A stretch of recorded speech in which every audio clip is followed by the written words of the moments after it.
98.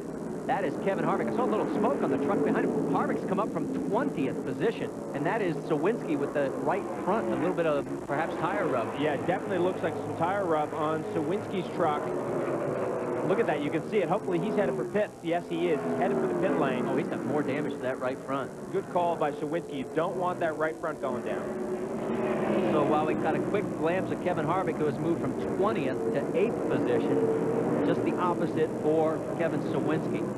Now, they started 28th. He came back to finish 5th. So this team can rebound if they have a setback, if they need a little bit of an extension in the pit lane. Remember, a mile and a half.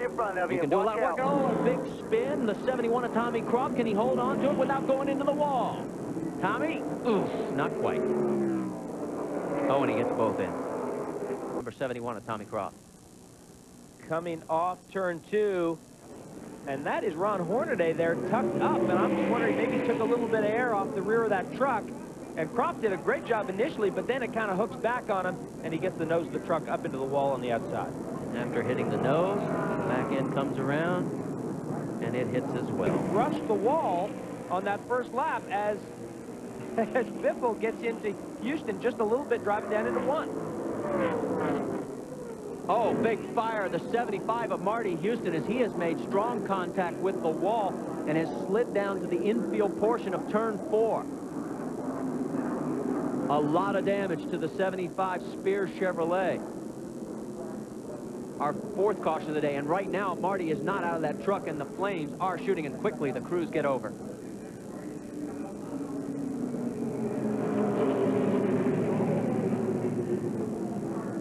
And I'm sure Brother Andy is saying, hurry up, guys, get him out. So now Sauter has a shot at Biffle. Nobody has a shot at that guy, Dennis Setzer. There is Randy Tolsma, Andy Houston, Greg Biffle. Oh, we got smoke down the backstretch and the truck spinning. It is Terry Fisher. Our first caution, and now what appears to be our last caution, number 6, is brought out by the same truck, Terry Fisher. And guess what this means, guys? For the 5th time this year, we will have a green-white checker finish, and Dennis Setzer is the only guy who is disappointed. He and his team are going to surrender that nice lead. He was about to see the white flag. Woof. One more corner. Setzer would have had the white flag, and we would have finished this race. But now we are going to be in a green-white checkered situation. Now, coming up next, right there in that building, the Speedway Club, just down in turn number 1 here at Texas Motor Speedway, will be the Friday night fights on ESPN2. And obviously, we're going to run a little bit long tonight because of this last caution, but stay with us. It's always a great shootout when we go to the checkered flag.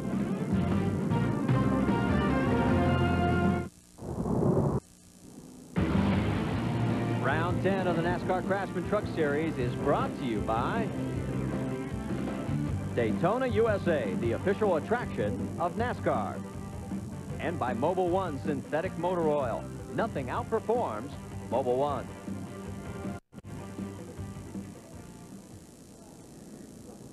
We are under yellow for the 6th time here at Texas Motor Speedway, and we are going to tie a record set back in 1996. This will be our 5th, what we call green-white checker. In other words, a 2-lap sprint. We do not end under the yellow in the NASCAR Craftsman Truck Series.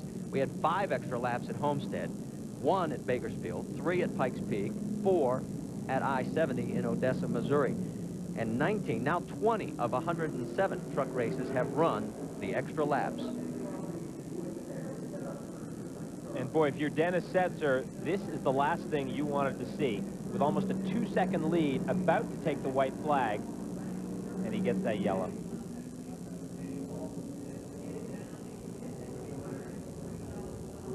You know, we're talking about Dennis Setzer as you look at Terry Fisher's truck being hauled back towards the garage area. Setzer's last win was at Mesa Marin, and Tolsma's first win was at Mesa Marin back in October of 1997. In fact, for Tolsma, his first top 10 ever finish was back here in 1997, where he finished 8th, so he likes it here. Amy? Howard Comstock, what does this do to you, and does Dennis have it? What's to stay up front? Yeah, I just said after the caution came out, you know, this is just never easy. You're driving away with it, and it's just never easy. Dennis has got all the heart in the world. I believe we're going to be okay. Okay, good luck. Thanks. This place holds 154,000 people, and it doesn't look like there may be a huge crowd sometimes when you look in the background, but if you look all the way around the facility, we've got close to 60,000 people here tonight, and they have seen another exciting NASCAR Craftsman Truck Series race, and it looks like the pair of Dodges are going to have to duke it out with Andy Houston right there in third as well. And Marty, I don't think this is just going to be, you know, guys cruising around for 2 laps when they take the green here. There's going to be some fighting.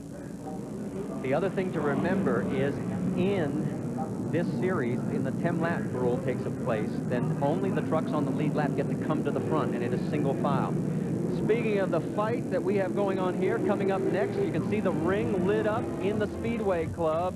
It's the Friday Night Fights presented by Budweiser from Texas Motor Speedway, right down in turn number 1. It's up next here on ESPN2.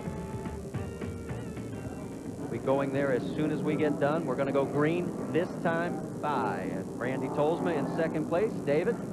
Marty, I just talked to Gary Showalter, his crew chief. I asked him, what are you telling Randy? And he said, it's time to win one. They think they are better on the lead lap, let alone in fifth. Coming out of turn 4. Green flag in hand. 2 laps to decide round 10. The gloves have to come off now. And look at Houston. Houston, oh! Gets into Randy Tolsma, and he is still spinning wildly around into turn 4. Everybody's going to miss him. No! Big crash with Barfield.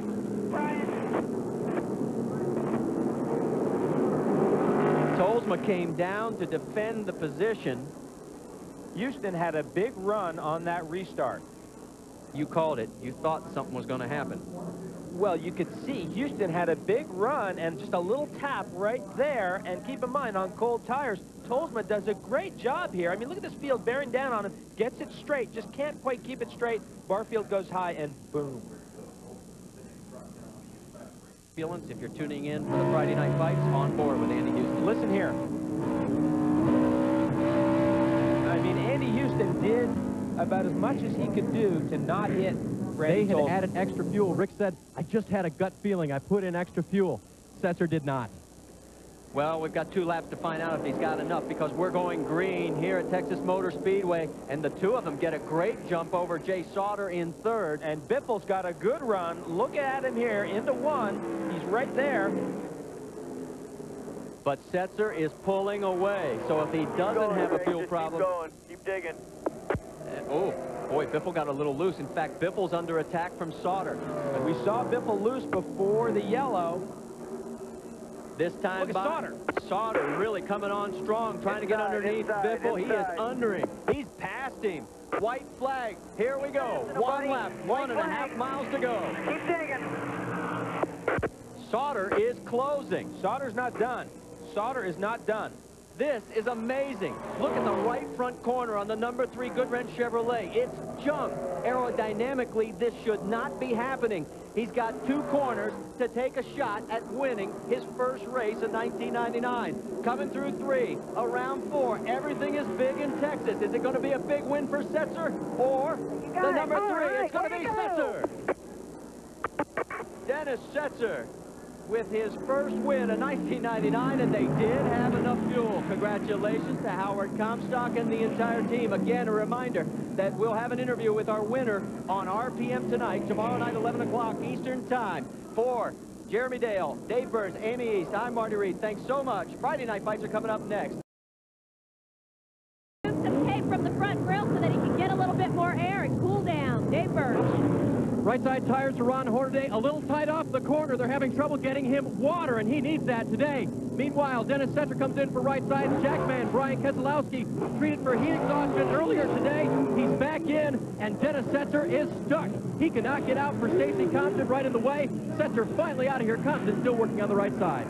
Well, Dave, we have tires going all over the place. One of them sent out into the racetrack by Ron Hornaday as he was coming out of pit lane. The X-side Ford, look at the pit angle. Oh, and he taps the wall on the way up. There's another tire, and it collects B.A. Wilson. Now it's bouncing around. Well, what a mess. I mean, Bliss had a horrible time down there. His truck was nose in on the wall. There's another one of those loose tires. If you pull, but yeah, guys, you're doing a great job, because off to the left, there's the other one against the wall. Dave, bring us up to date. Well, Marty, we thought when we got here to Texas that everything would be so much better because there was a lot of space to work in the pits. The problem is that it's a very wide pit lane, plenty of room out to the grass, but it's very narrow in terms of the pit boxes. And they're not too small, they're just pretty tight, and that's what happened with most of these guys down here. Let's take a replay on what happened to Mike Bliss. Look at how his angle is in that pit box. And look at that skid mark. That was from his right front, and then, I mean, he had to spin it around like that to get it out. And then the 85 truck, you can't see that tire, ends up hitting it. Luckily, it does not go anywhere else except harmlessly down the racetrack.